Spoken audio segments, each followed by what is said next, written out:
Welcome to the High Value Sales Show of Eversprint.com. I'm Malcolm Louie, the managing member of Eversprint, and today we're speaking with Jim Berlin, the CEO of Logistics Plus, a leading worldwide provider of transportation, warehousing, global logistics, and supply chain solutions. Welcome to the call, Jim. Thank you, Malcolm. Jim, you grew your company's revenue from $76 million in 2014 to $127.3 million in 2017, a 68% increase, and in 2018, you hit around $200 million. Before we talk about how you grew your company so fast, can you briefly share what your company does beyond my quick intro and how your company differs from the competition? Sure, be happy to. We are what I call a solutions company. There's the way I look at it, when people say, what does a logistics company do? My answer is we move things. And things have been moving since the days of the camel caravans, and it's an industry that's been here forever. And everything, if you look around in whatever room you're in, somebody delivered whatever's in that room. Nothing sprung up there. So there's this huge industry of people and trucks and planes and ships and boats that just move things in warehouses when people are sleeping and no one thinks about it. But it's all we do. And it's not very sexy, but it's necessary to the survival of the world economy. So it's to me it's a good long-term business to be in. Can you share how you differ from the other logistics companies that are out there? I can. What I say is that people, the big like we're a $200 million company. That's a day's work for some of the big guys like FedEx and UPS. So we're still a small fry, but because FedEx and UPS are big doesn't mean they get to go 90 miles an hour, or that they defy the laws of gravity, or they have 26 hours in a day. So really, every company uses the same modes of transportation. Nobody's come up with an app yet that'll take pallets from Chicago to Austin. It's going to be a guy in a truck, or a woman in a truck, and a guy in a forklift, and burning fuel and tires moving. So it's the same process for everybody. So no one has that much of a competitive advantage in the way it's done.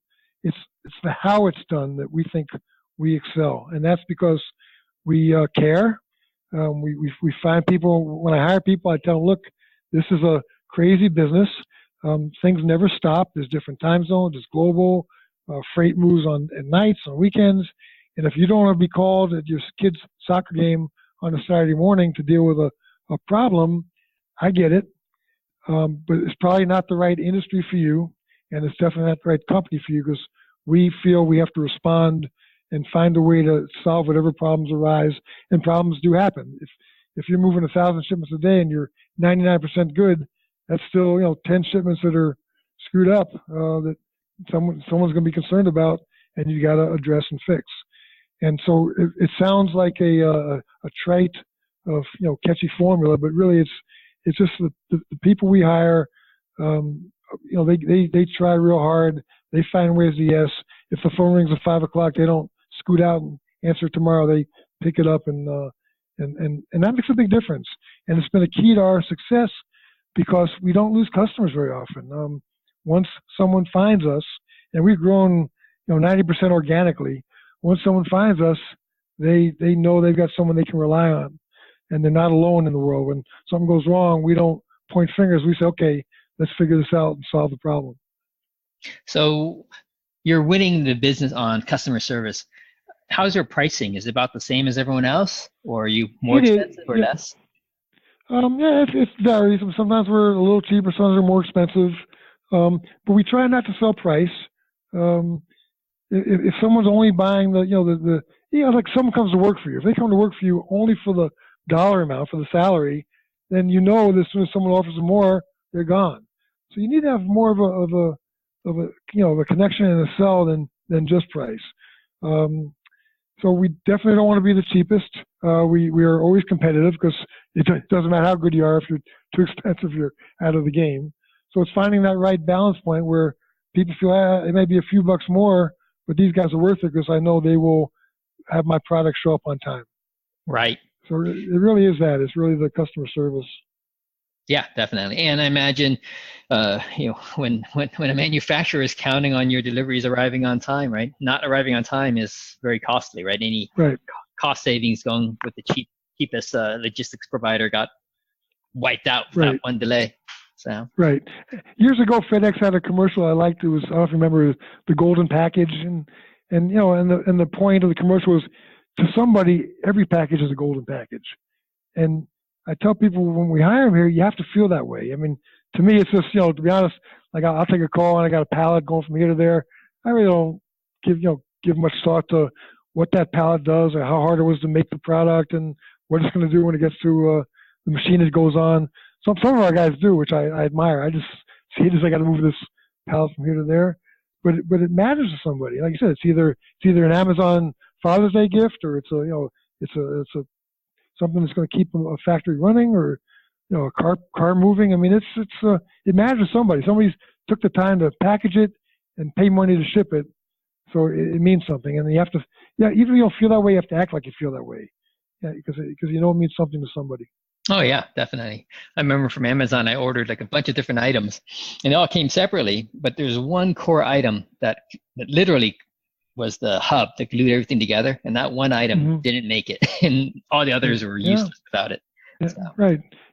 And like I said, doing millions of shipments a day, there's going to be thousands a day that go wrong, and so you can either let them hang and not help them out, or you can say, okay, something happened. Let me find out. Let me get it moving, and do the extra effort that most companies don't do, that we pride ourselves on.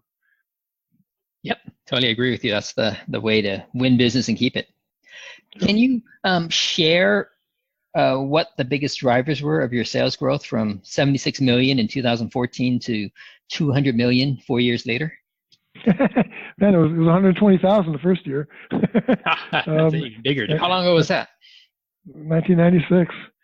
Oh, wow. A 1-year purchase order for 3 people. Now we got growth. about 450 people in about 20 countries. But I do. I mean, to me, what we're talking about is the main driver has always been the service, the communication, the give a crap that you care about this stuff. And what we find, I said, most of our growth is organic. And we were lucky. Our first customer back in '96 was General Electric's locomotive division. And I know GE's hit some hard times, but back in that day, they were the largest and most profitable company in the history of planet Earth. And so, lucky for me, that was my first customer. And what happened is, so their customer base, their vendor base, we got to deal with because we're in their door, picking up or delivering freight. So they got to know us. And a lot of the GE folks, the Jack Welch days, were highly recruited. So a lot of those guys, went to other big companies to run them, and they knew how good we were, and they took us with them. So I used to joke that for the first 10 years, every single customer we have, nobody even me, but I could take a thread and bring it back to GE somehow. It was all connected to either vendors or customers or employees of theirs. Well, that's changed. That's grown larger than that now. But the latest phenomena is that guys that we knew back in GE in '96 who were shop floor foremen have moved up in the ranks and are now running, or big officers in major companies all over the country. And they remember from 22 years ago, man, these guys were good, and they never forgot that. And I've had literally half a dozen calls from top executives from really big name companies this year, all of whom were, back in the shop floors in GE 20 years ago, who are now asking us to come and pitch them, or already have gone and pitched them and got us in doors that we wouldn't even have knocked on. So it's really, to me, I'm a fatalist. I believe if you do a good job and put good karma out there, it comes back to you. And this last couple of years have been showing that big time. Now, you mentioned how these former shop foremen who you talked to 22 years ago remember you guys because you were so good. I've had a couple moves in my lifetime. Personal moves, had the movers come in and had my stuff on a container shipped across the ocean. And they were good in the sense that it worked as expected, but I wasn't fanatical or jumping for joy over it. I mean, Right. What did you guys do that had these GE foremen from 22 years ago still remember what you did that set yourselves apart so much? Well, I've always been kind of I wouldn't say showy, but I always got creative ideas. So here's a good example. So when we moved into GE's corporate headquarters, the GE Transportation Division, so we're sitting in their office with the assignment to manage their inbound transportation. Now this division makes locomotives, so the locomotive goes out as a full unit on a track, but 100,000 different parts come in from all over the world to make those things. And here I am coming from a trucking company, started a company to help people manage their logistics. GE hires me because they knew me from my trucking company and says, help fix this. So, who are we? I mean, I'm nobody. The people I bought are nobody. You're GE. And so we weren't getting much support from the floor. So what we did is we went around, we bought about 10 dozen donuts. And we went to each dock, each shipping dock and receiving dock. And we said, look, hi, I'm Jim, Bonnie, and Fred. We're giving you donuts because the old thing about cops and donuts, we're the traffic cops. And if you see something that doesn't make sense, that someone flies something in FedEx next day and then sits on the shelf collecting dust for a week and they could have trucked it for $50 instead of $500 FedEx, let us know. And so they kind of, they would call us sometimes for their own interest of maybe getting the foreman in trouble, but we wouldn't do that. We just say, look, okay, guy, next time don't call FedEx. Tell us when you need it and we'll get it to you cheaper, And so we started winning some support.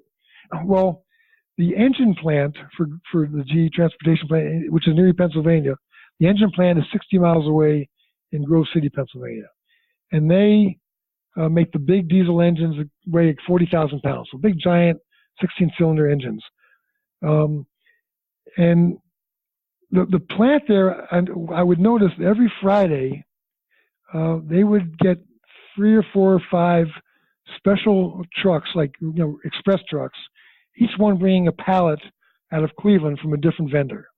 So I say, okay, every Friday, I guess they want to get things in before the weekend, but they're all spending $500 each when this could all fit on one truck for $500. So they're wasting thousands of dollars every Friday.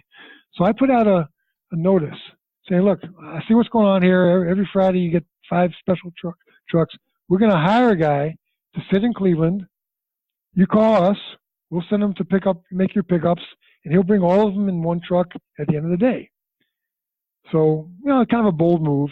What happens is the guys, for the first time in their life, they got their act together, and this truck sat there. GE paid for a guy to sit in Cleveland all day long and not pick up a pound. So, real bad, egg on my face.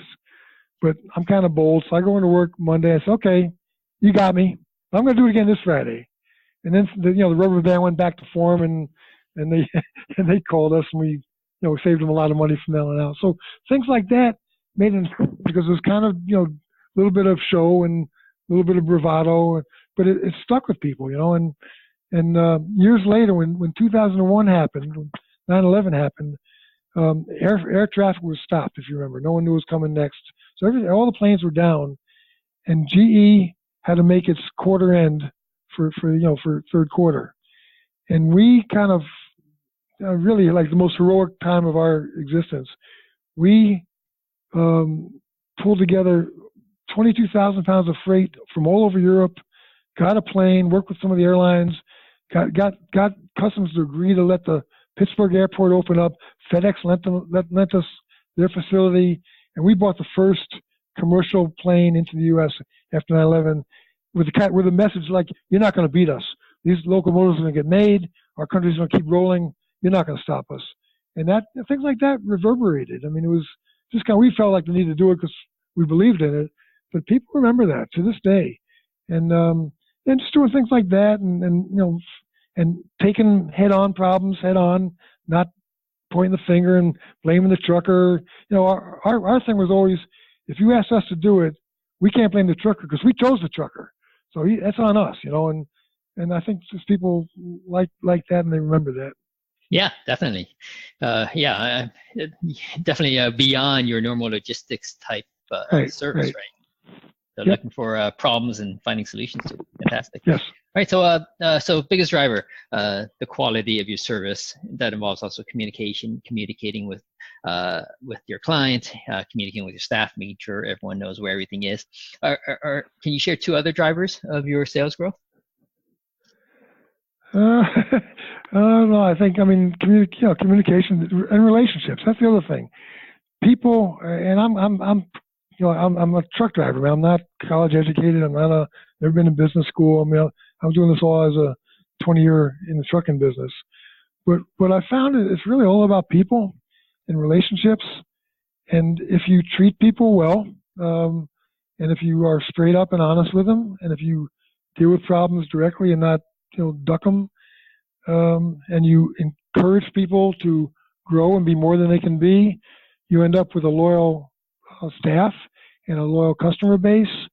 And people, people like to do business with people they enjoy being with and who have a personality and are friendly, and that makes more of a difference. I don't think they teach that in business school, but it makes more of a difference than people think.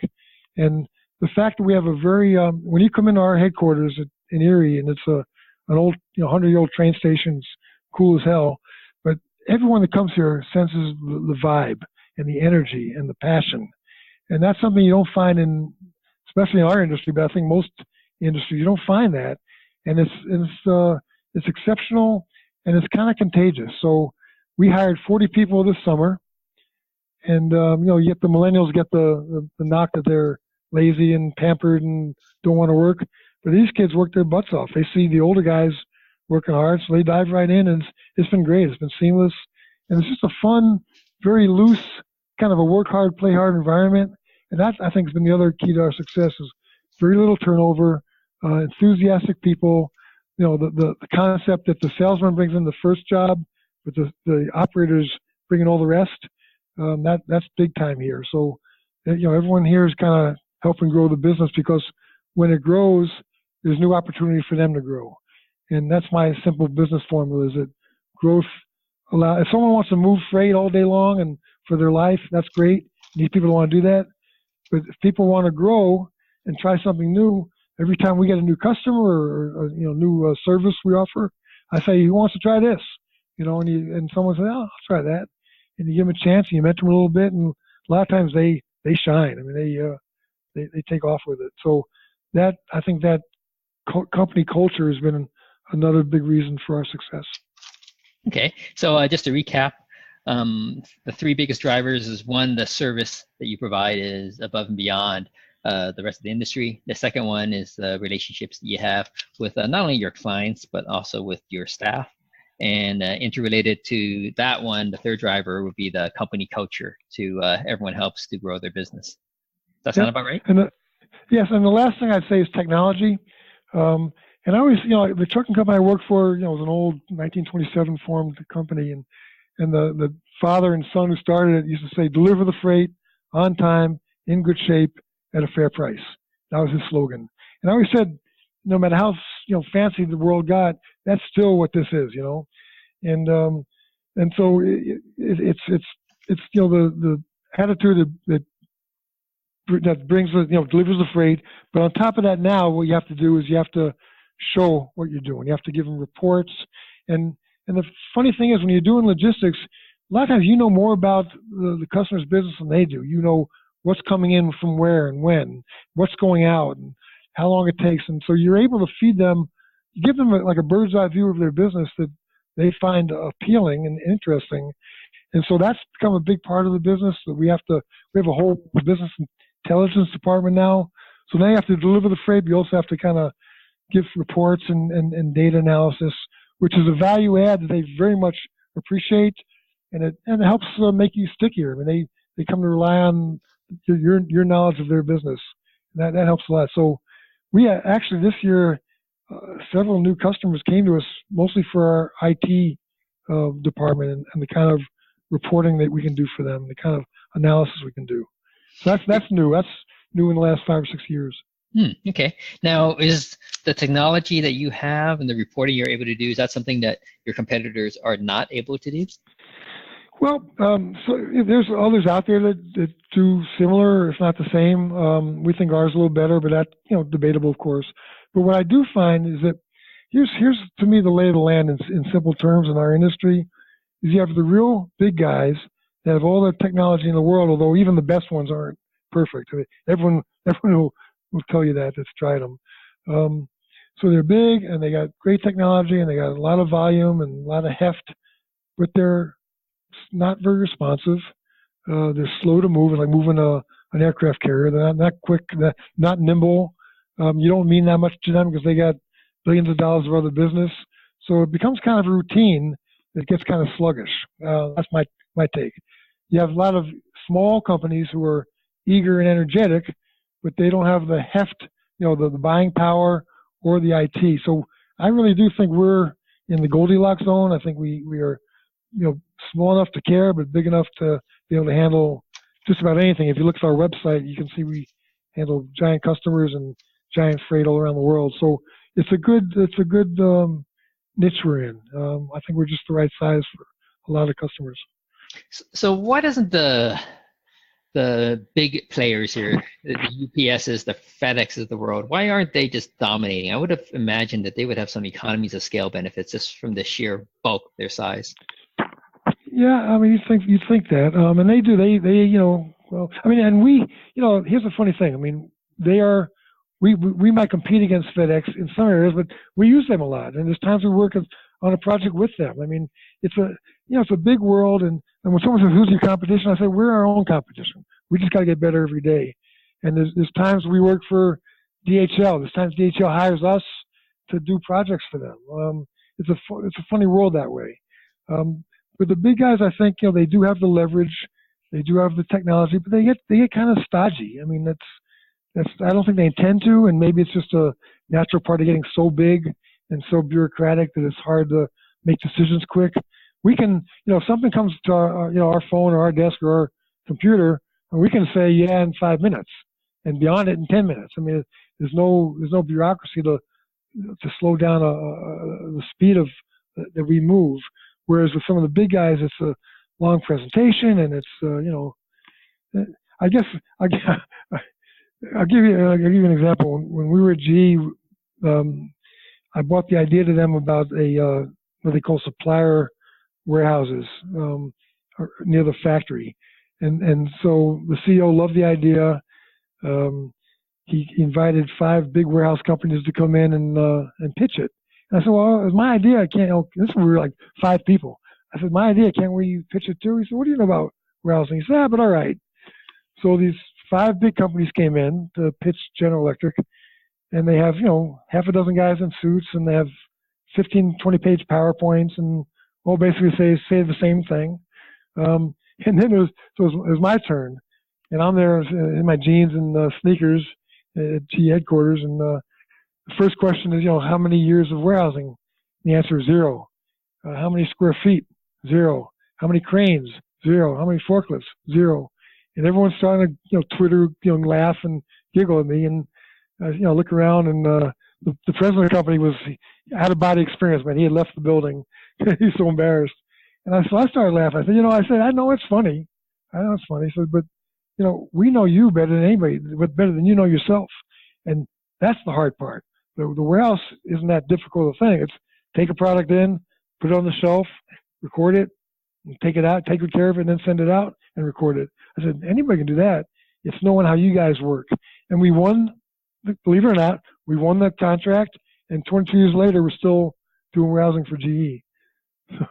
So it's kind of an example of like, yeah, it doesn't matter how big you are. It's what you know and how quick you move and how badly you want it. Yeah, that's really interesting. So at the end of the day, in your proposal, is it because you knew that there were empty warehouses out there that you could very easily come to terms with and bring on board, or you're just confident that you could hire and build your own warehouse? Like, if I was to choose, I'd be thinking, wow, this is kind of risky. Yeah, I know. There's plenty of buildings. Erie's one of the Midwestern Rust Belt towns that has plenty of buildings, so finding the building wasn't hard. I'd been in trucking for 20 years and, did warehousing, as a trucking company. But it really was the fact that we knew the velocity and the pace and the chaos of putting out 800 locomotives a year. 100,000 parts per locomotive. That's 3 or 4 a day that's getting made. It's really chaos. And you have to be quick, and you have to work late hours, and you can't say no, and you can send a truck to the plant, and then they'll call, oh, I need this too, you have to be willing to say, okay, I'll get it there. I mean, instead of saying, no, truck left, too late. And so that's kind of, that's the plus that we add to this thing. That most warehouses, even nowadays, I see warehouses that we have a customer, I won't mention who, but they needed like 10 trucks a day to ship out. And their Chicago warehouse said, well, we only do 7. We go home at 3:30. We only do 7. And they said, we'll pay overtime. I mean, don't worry about that. Nope, we go home at 3:30. And I'm thinking, how do you survive in this world with that attitude? And this is a big company, So we're just the opposite. We will, I piss our people off sometimes. Like, yep, we'll do that. And someone's got to come in and work late, and a lot of times it'll be me. But people realize that's what makes the difference, because people know you'll do what needs to be done to solve their problem. Right. Now, for the larger company that says they go home at 3:30, was that like union rules that required them to be done by 3:30? I don't know. I mean, there's overtime in union shops. I mean, it seemed. I don't know, but it seemed to me like it was just the company's mentality. No, we're open from 7 to 3:30. You need to fit into that schedule, and that's what I noticed. Yes, the question about the big guys, and I got no knock on them. I said we work with them a lot, and but a lot of times they have one process, because so many people doing it. They've got one SOP that everyone's got to follow, and you've got to fit that SOP. When SOPs work, they're fine, but when they don't work, then what happens? Then you got to think on your own. It's not right in front of you. So you got to be resourceful and creative and find a way to yes. And big companies tend to do that. They tend to get very very set in their ways. And whereas we pitch ourselves, we are malleable. We will conform to what you need, to the hours you need, to the demands that you have in your business, to find ways to make this work. That's really one of the key differentiators. Right. You guys will go above and beyond the call of duty to get the job done, right? And the clients remember that. No doubt about it. So it's awesome. Can you talk a little bit more about your, like number one on your list was service. I think you gave great examples of how you guys deliver on that. And then number two is, at one point you talk about relationships with your clients and your staff being quite critical in your business and how your business grew. Can you talk a little bit about how you go about first developing the relationship from the very beginning with a potential prospective client that your team's never met before, and then how you nurture it and bring it along to becoming a client, and then continuing it beyond that to become a bigger client over time? It's funny because there's no textbook or plan to do that. It's just kind of, I think you hire people who are nice people with personalities. I don't know, you try to find like-minded customers to do business with. And I've learned, I got a very different style of business, and it's not for everybody. And I've learned, I shouldn't try to change, and I shouldn't. I mean, there's customers I've visited and say, yeah, we won't be a good fit for you. I could just tell. But a lot of people like that we're different, and like this year alone, I've had a bunch of customers say, we interviewed 10 companies for this. You were like so different from all the rest. The others all seem to me to be cookie cutter, and we have personality, we have kind of creativity, we're a little bit out there. Our style, I mean, I joke, I said we're probably the only $200 million business in the world with no business plan, no org charts, no budget, no HR manual. I mean, we're just kind of coming every day to an adventure. Okay, what's going to happen today? I mean, I told you we hired 40 people this summer because we grew so much. And one of the guys I hired, I liked a lot. He came from one of the big companies in Erie, and he was in the accounting department. And he agreed to take the job. And then on Friday, and then Monday he called me up and said, I got to talk to you before I do this. It's okay. So he says, I have one question for you before I say yes. Where will I be in 5 years? And I said, I don't know where you'll be tomorrow. And I said, so this is probably not a good place for you, because I really can't tell you where you'll be tomorrow for sure. And so we just, and it's kind of like we roll with the flow in a way. I mean, just kind of be positive, be nice, treat people well, look for opportunities, and say yes and then do it. That's kind of our MO, and it's a little bit crazy. But we've had 23 years now. We grew 22 of the 23 years. 1 year in 2008, 2009, we went down a little bit. We've been profitable every year. We're debt free, and it's not like you read in the in the business books or the teach of the business schools, but it works kind of well, and it's fun. And so we'll keep doing it. It's like, it's funny, when we first started, we got like our first $1 million year. Everyone said, "Oh, now you gotta get serious and you gotta get more structure and organization and processes in place." And, I don't know. Let's keep it fun, And they got to 10 million, and we got to 50 million, and we got to 100 million, and now we're 200 million. I'm still saying the same thing. So we're keeping it loose and fun and more adventuresome than planned out. So do you ever have company bashes where you have 400, 500 of your folks all at one place? Yeah, Saturday night, man, we had 525 people downstairs in the brewery. It's our biggest party yet. It's always a legendary party. So, and it's like pretty much all your employees were invited to come in from wherever they are to party it up. Employees, customers, friends. Yeah, it's a blast. Awesome. It really is. It's a legendary party in Erie. Fantastic. For the next driver you talked about, company culture, right? The culture of everyone helps out to grow the business. Now, it doesn't sound like this is something that you wrote down in a manual, because you don't have the manual, right? It's just kind of how it's been from day one, and people just they either bought into it or they found another job elsewhere, I suppose. Yes, exactly. Okay. Exactly.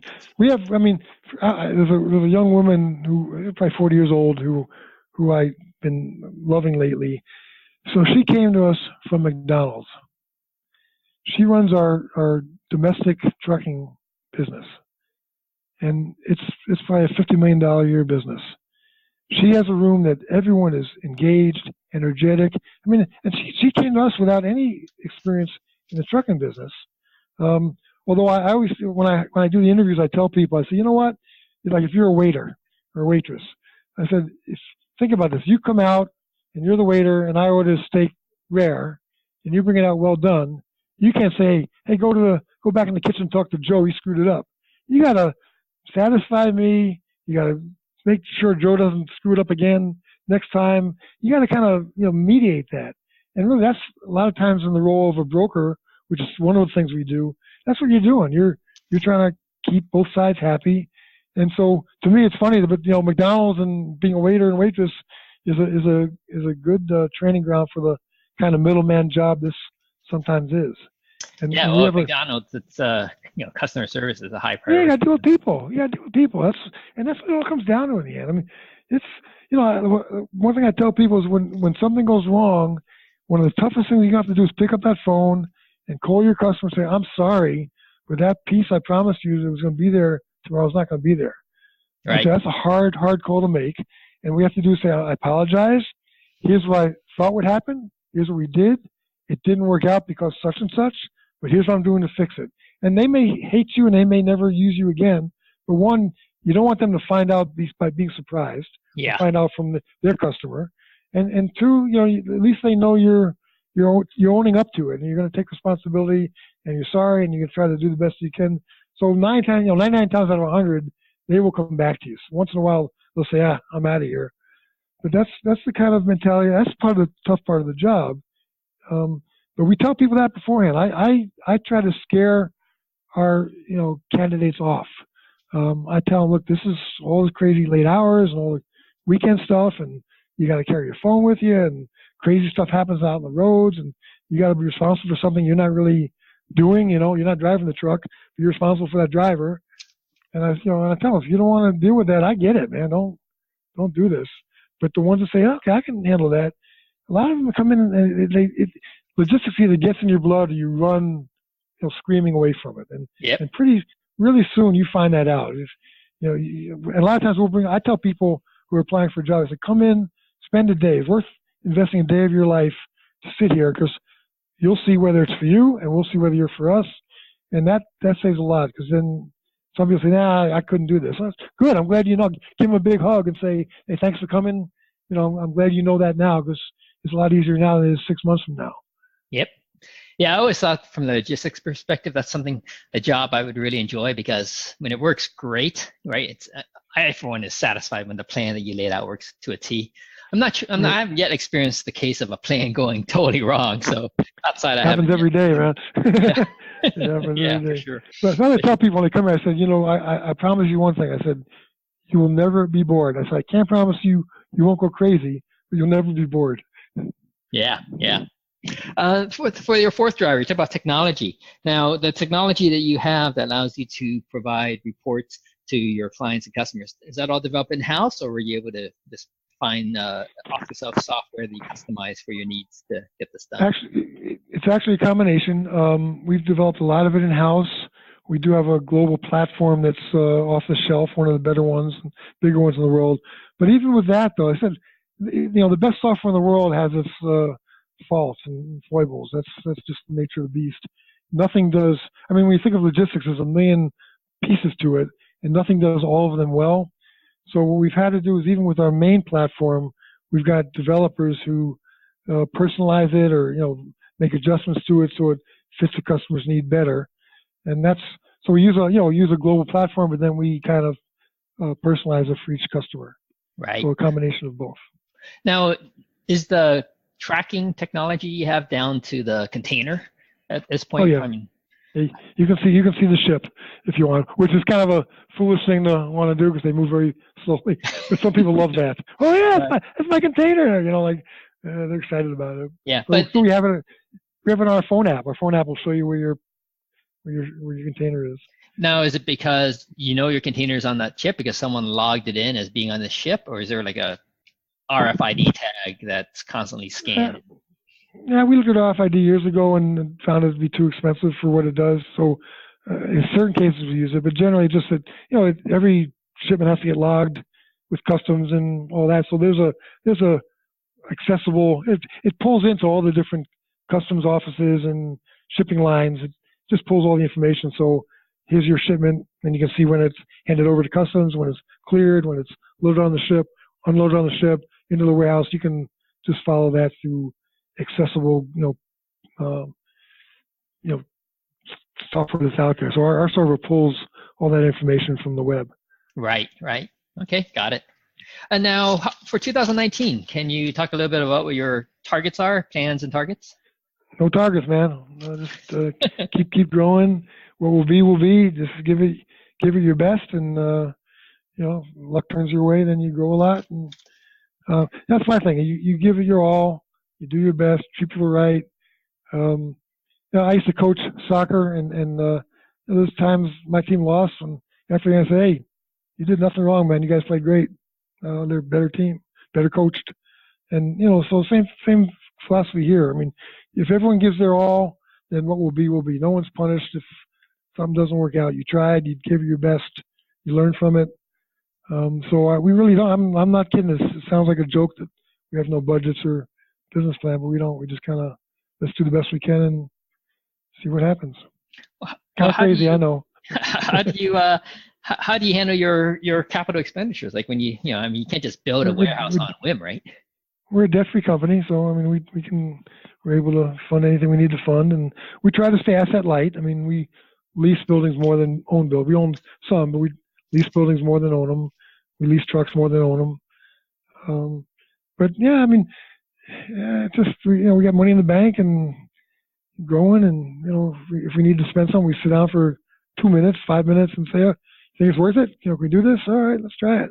Okay. And, try not to make too bad a mistake. Yeah, I mean, aren't there some aspects of your business that requires a bit of planning and lead time to build? Probably, but I think they do that without telling me. Right. Okay. They joke they put some structure in when I wasn't looking. Right. Okay. Well, how in terms of business development? Do you have plans in that regard, or you just kind of leave it to your team to do what needs to be done to find new clients, find new ways of helping clients? Well, until this year, we've only had one national salesperson in the whole company. We have a couple local people that do the local area stuff, but we have had one national salesperson, and we've grown a lot with that. But here's what's happened. With a lot of the consolidation that's been going on in our industry lately, you have guys from very big companies like UTI that get bought out by even bigger companies, and it loses the culture that they had. So we've had like top guys, top VPs from 3 or 4 of the bigger companies that got bought out come to us and say, you remind us of how we were 20 years ago, the energy and the passion and the fun of it. And we've worked 30 years in the business. We've made our money. I can come work for you, really cheap. and have fun in my job again. So this year we've had like 5 guys like that are bringing in all kinds of new customers, and they're happy as hell because they're back in an environment that's fun and enlivening, and they don't feel like they're getting beat in the ground every day. So that's cool. That kind of fell out. That wasn't part of any plan. That just kind of happened, and they came to us, and we tried it, and it's been great.